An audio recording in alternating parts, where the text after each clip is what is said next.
Good afternoon, everybody. Yolandi, by the looks of it, Hello, everyone. it's just you and me today. Yes. First of all, we want to say welcome to everybody that is watching our stream live, and thank you for everybody that is going to watch the stream later. We really appreciate it. And yes, before we do anything else, please like and subscribe and ring the bell. That's the only way we get our stream out there. And then we also would just like to say happy birthday to Sophia. We decided to give her off today because it's her birthday today. So it will be just Elandi and myself. So Elandi, how was your week? The week was a normal week. We are still doing online at our schools. Same here. Fortunately for me, we are going into school now, where before we did full on from home. But we are going into school at the moment, half day, and doing the online and that with that as well. So it's been a challenge because it's very tiring. We're not used to going out and being out and about for the day and being active and so on. So, but other than that, it was a really good week. I can't complain about anything. How about you? No, we still also from giving. I still give school from home. We haven't had to go ahead to go into school yet. They're busy working on things, so we can't say when it will happen. But yes, I think it will be a change because I mean we've been at home for about 2-3 months now, giving school from home. So it's going to be different to go back into school and also taking precautions and things. So yeah, but exciting. I mean, it will be good to be back a bit at school and get out of, because for me, for instance, giving school from home, you don't get anywhere you like at home sort of the whole week. Maybe on a weekend you get to go to town or something, but otherwise no. And it's But it's harder than being there, actual sitting in class with your yes, students, because like for the both of us, she's got primary and I've got kindergarten. They're very small. They're young. They don't have the patience to sit in front of the computer and study for the time that they do. So it's really hard, and we are looking forward to everything opening back up to normal and having a normal school day. That's in the future for us. So. yeah, it's also a big challenge for the students, especially if they're small.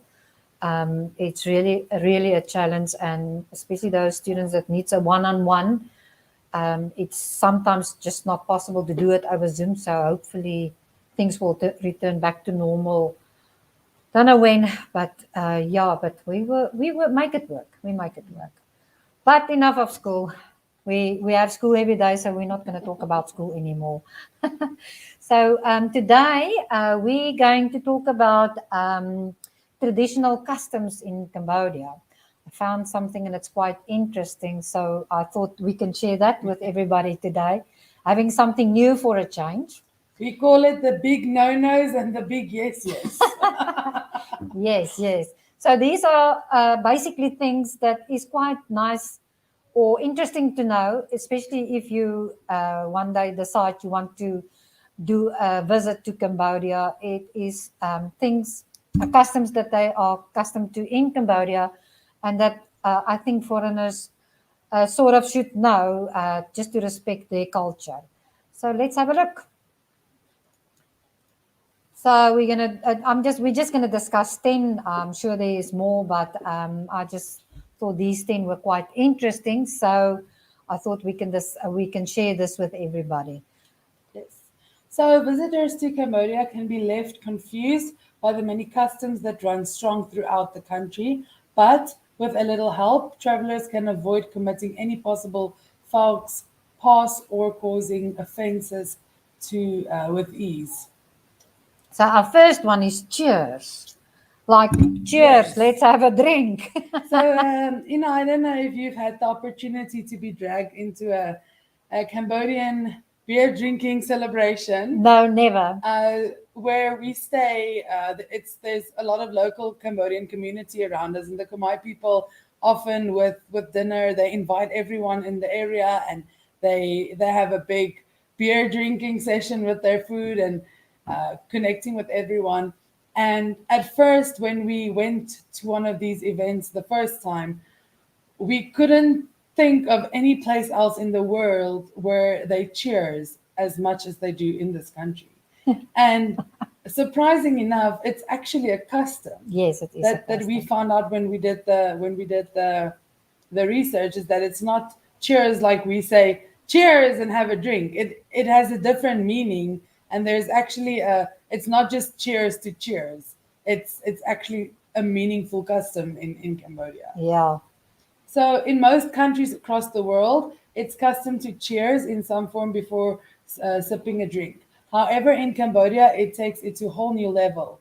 Chul Moi means cheers in Khmer, and it is common for this to be relayed to every member sitting at the table before every swig is taken. On the plus side, the volume of cheers that takes place makes a drink last much longer. So when they sit around this table, each person will literally cheers each other person in front of them. So say for instance, it's me and Ina, Divan, Andre, Sophia, and Niels. I will cheers all of them. Ina will cheers all of them. So it literally takes like 5 minutes. By the time the first cheers is done, you're so thirsty that you have to take a drink. And then the cycle continues. But I think it's actually a good thing because making the a drink last longer means you won't get that drunk so easily. I think so. Maybe that's a good thing. Doing a cheers before everybody takes a sip or a swig, just to make the drink last longer, so you drink less.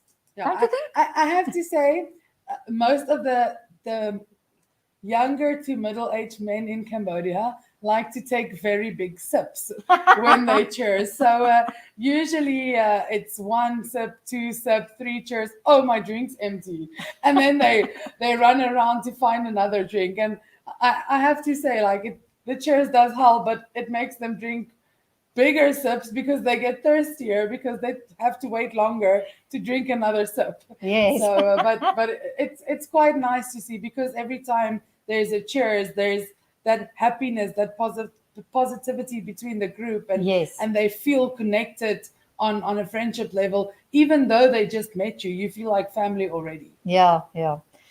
Well, the next one is keep calm and carry on. That's was quite an interesting one. So yes, keep calm and carry on. So, Buddhism is the ruling religion in Cambodia, and people across the country practice its philosophies. By nature, Cambodians are gentle and will avoid anger, conflict, and simmering tempers at all costs. Shouting, raising your voice, and aggressive arguing will get you nowhere in the kingdom because it causes loss of faith and may even lessen any chances of resolution. Remember to keep your calm, and a smile goes a mile.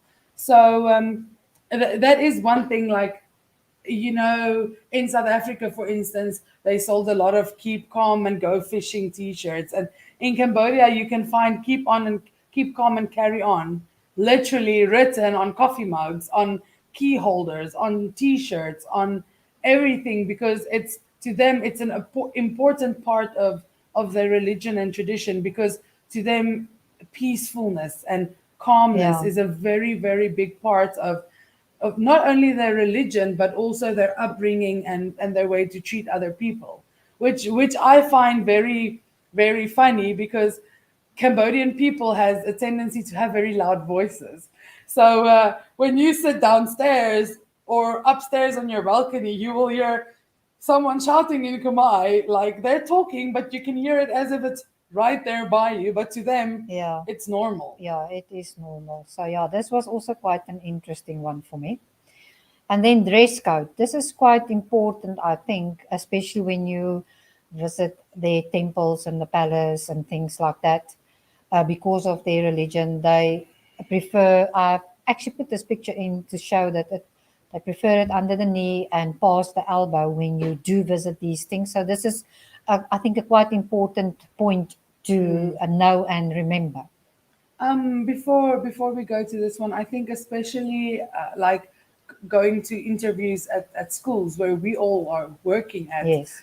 they prefer closed shoulders, no tops that shows any shoulders, or your shirt has to be closed near your neck.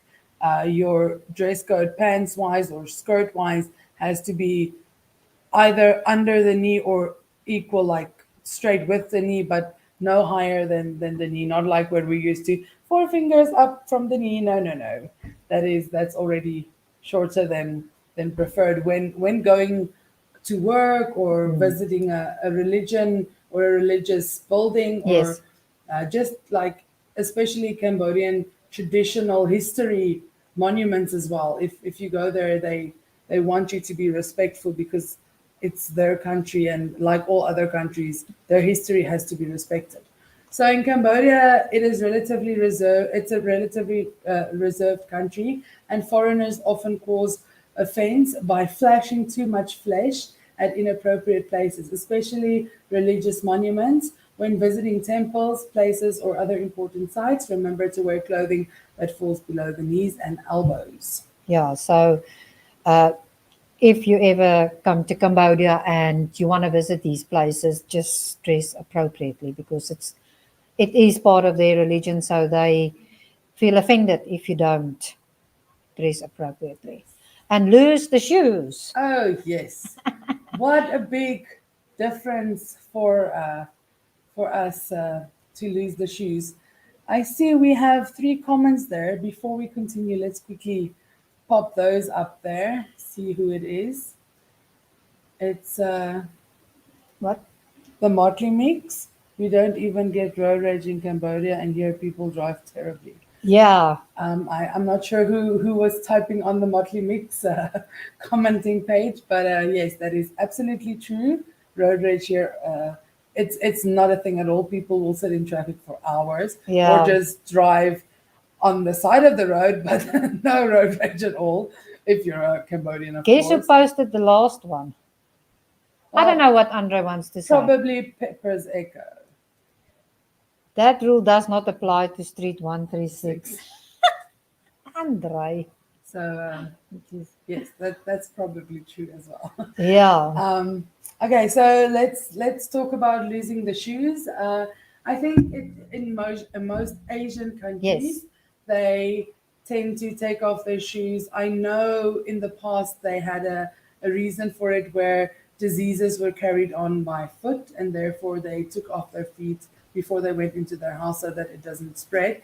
But in some countries, the tradition kept going and it got a different meaning. So in Cambodian's case, piles of shoes outside front doors is a common sight across Cambodia because it is considered polite to remove your shoes when entering someone's house. The rule also applies to temples where hats and other items that cover the head are expected to be taken off. That's just a respect. Yeah, It's a respectful thing to do for them because that is to be polite and respectful to them. yes, I think it has a lot of connection to the shoes carry the germs, and shoes are what has the negative bacteria on it, and therefore leaving it outside, it you are clean or cleansed when you are walking into their space, Yeah. not contaminating anything. Yeah, no, for sure. No, no. It's DVD and it's safe to leave them outside. That is Yeah. absolutely true. Divan, it's this is not South Africa. You will still have your shoes tomorrow if you leave it And outside. it's safe to leave them. Yeah, no, nobody will take your shoes. No, nobody. Well, luckily for some of us, we've got gorilla feet, and the Cambodian people has little Small tiny feet. mouse feet. So two of them can walk in one of my shoes, Yeah, and no. it will not fit them. So luckily for me, my shoes will never get taken. The next one, know your head from your toes. This is quite an interesting one, and this is actually quite an important one for especially in Cambodia because this is their custom and belief. So this needs to be known when you visit Cambodia. Yes. So, know your head from your toes. The head is considered the most sacred part of the body, while the feet are the least. Bearing this in mind, touching anyone on the top of their heads is a no go in Cambodia. While it is considered rude to point at the bottom of your feet or the feet of people, and a definite no to monks and images or statues of Buddha.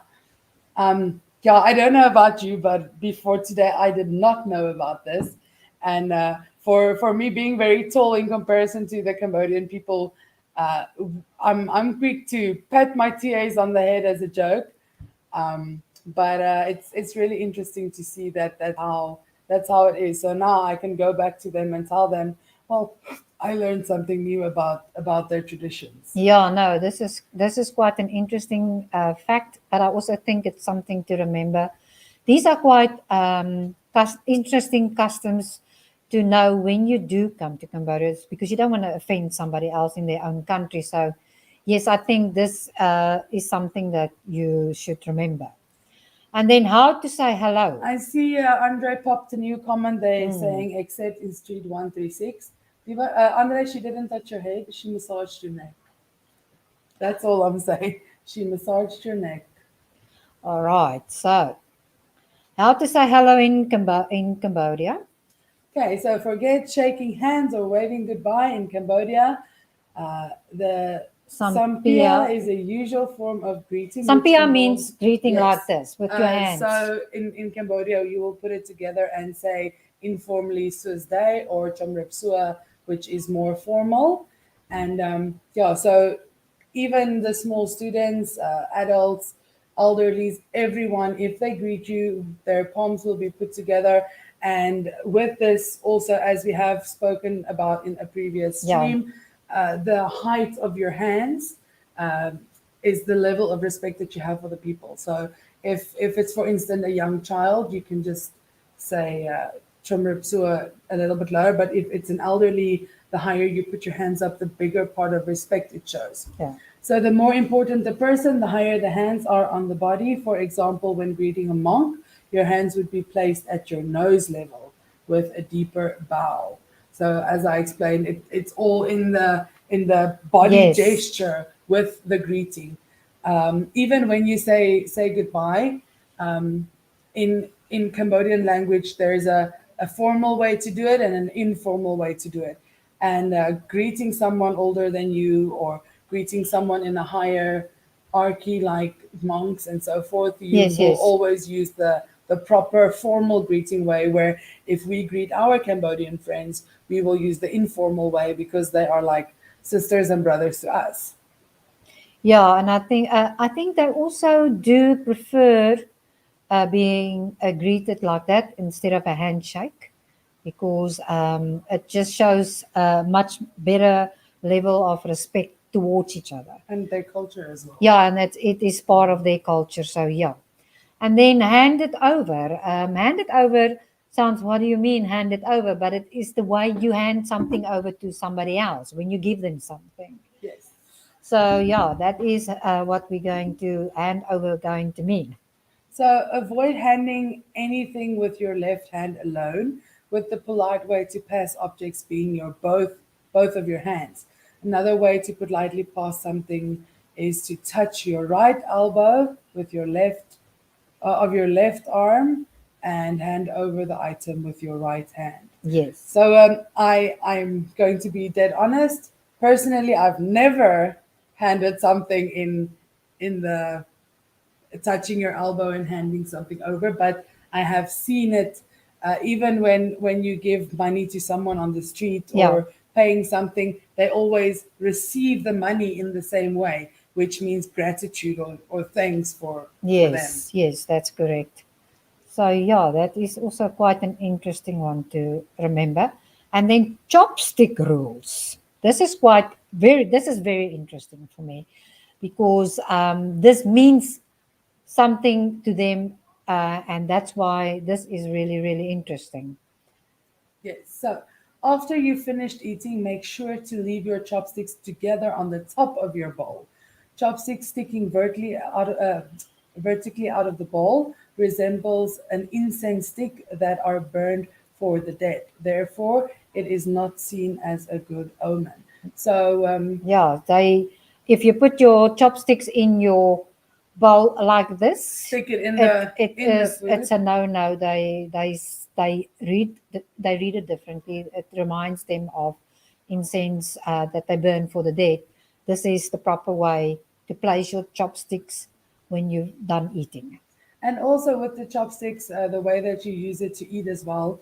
When we came to Cambodia, we haven't had a lot of um, practice eating with chopsticks, and we went to a birthday party where there was a girl's 1 month birthday party, and we had a meal with their family, Yes. and I was used to eating with my chopsticks to the side, where my better half was busy was eating it with the sticks facing towards the people, and they actually mentioned that is not how you are using chopsticks. You have to keep your chopsticks To the to side. the side and eat from the side, and not having the back of the chopsticks face them directly.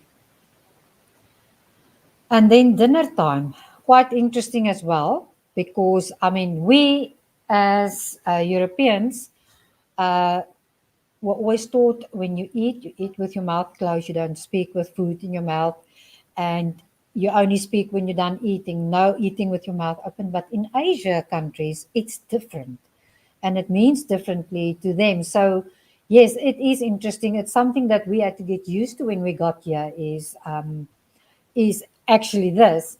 But knowing about it makes it easier to accept because this is their customs. Yes. So for dinner time, while Western etiquette suggests eating quietly with a closed mouth is polite, Asia is the complete opposite. And the louder you lip smack or lip smacking takes place, slurping and chewing, the more you are enjoying your meal. Blowing your nose during a meal is a big no no, but making use of a toothpick found on tables is common. It is polite to cover your mouth with your hand while doing this. Yeah, as you said, when we came to Cambodia, to be quite straightforward, it's quite alarming, and I won't say irritating, but it's frustrating to sit at a restaurant and you hear this slurping sound and lip smacking, almost like because for them it's how you eat it to show that you're enjoying the food, showing Yes, that wow, you made a really good meal. And for us, it's it's the opposite. For us, it's impolite, where for them they see it as polite, showing their gratitude and showing how much they enjoy the food. yes, yes. And then the last one is women and monks. This is also very important to know so that whenever you go and visit pagodas or temples, that this is a big no for women to touch or even touch a monk's hand when giving him something. Yes. So women should not touch monks and vice versa. So if a female hands an offering, she should place it either on the monk's receiving cloth. So they have like a little pouch with them everywhere they walk. It's Yes, like a little bag thrown over their shoulder. And when handing an offering after they prayed, or if you just want to hand them an offering, you will throw the money or whatever you offer into the bag without touching the person that is the monk itself. yeah, So or the receiving cloth that they put over their hands, yeah, because you're not allowed. You a woman is not allowed to to touch a monk. actually It's their touch the beliefs. skin of the monk. So Yes, the monks, you will put it in the monk's receiving cloth for him to collect or within his reach. This rule should be noted when visiting the temples. yes, absolutely, absolutely. So these are just a few customs in Cambodia. It's not all of them. I'm sure there is a lot more, but I assume these are quite important ones, especially where you visit the temples and palaces and pagodas and religious statues, to always make sure you're covered properly. And also, when you go and visit a pagoda or a temple where there's monks, what you know you should know, and then also just other customs that is important to Cambodian people. I think it's sometimes good to know that before Yes. you come and visit another country, is to read up about their customs and beliefs, just so that you can make sure you do not offend anybody by visiting their country. I think the biggest thing about visiting another country when it's not your own, Yes, it's important for you to to have a boundary of respect Yes. from the first step that you take onto their grounds, because the more you respect them, the more they will respect you, and the less respect you have for them, the less respect they will have for you. And being in a foreign country, if you can have good connections rather than bad connections, it's always in your favor. Not work related, but um, As a tourist. purchasing Oh, as a yeah, tourist. as a tourist, As a it's very tourist, important. if you can learn a little bit of their language, even if it's just asking the tuk-tuk driver to turn left or whatever the case may be, Yeah. as soon as you show them that you're interested, the whole vibe between you and the person in contact with you, the Cambodian person or whatever country, the whole vibe changes into a positive light, and that makes it for better for you, or more worth it for you to live in that country and not want to get out of the country because you don't like their customs or their beliefs. Yeah. In today's world, I think it's very, very important to get to a level where, even though we've got different races and different religions and different everything, to not look down on the people with it that has the difference to you, rather than connect with them in other ways Yeah. than speaking to about the religion. Yeah, it's like Andre say, it's always important to learn to say thank you, Yes. because I always believe manners cost nothing and respect costs nothing. So to show respect to somebody else, I always believe that the way you want to be treated, that's the way you need to treat other people. Yes. So yes, I mean, you in somebody else's country, their ways of living is different to yours, where you come from. So to have that bit of respect, I think you will have an enjoyable time on your holiday, or even when you decide to come and stay in another country. You have to respect their beliefs and customs and way they do things, because you are going to live in their country. It's No, not you your are own the country. visitor. You You are are the sort of the visitor. visitor. Although you live here, you're still just a visitor in this country. It's not your country, not your beliefs, not your customs. So to be respectful costs nothing. So I think that is the way to go when you go to somebody else's country, to give them respect like you want to receive. Yes. On that note, I would please like everyone to please like and subscribe. Click that Yes. notification button. We've got so much exciting, different Cambodian customs and Cambodian traditions and ways of living and how we do it here. We've been living here for a while, and I think if you ever think of going anywhere else in the world, just taking a holiday, seeing how different countries work and operate, will be very good, and especially coming onto our streams or onto our live streams or just Yes. watching the rerun. There's a lot to learn, and we're sharing it with you because it's stuff that we have learned over time living in a foreign country far from home. Yes, and I also think people, I know there's a lot of people that don't know about Cambodia. I mean, it's not a well known country, but each and every country have their own gems. I mean, Cambodia is not a country that you should miss and not come and visit. I would suggest that you come and visit it. There is a lot to see and a lot of interesting things to know about Cambodia. So yes, I would definitely recommend anybody to come and see how Cambodia is. I mean, you get five-star hotels here. You can either You get go, one of the you can go wonders of the traditional. world. Yes, you can go traditional, or you can, if you don't like traditional, you can just Live book like a yourself tourist. in a live like a tourist in a five-star hotel. It is your choice, but it is something to definitely come and experience. So I would recommend it to anybody. Yes. But on that note, before we go, yes, like Yolandi said, please like and subscribe and ring the bell, because that's the only way we're getting our streams out there.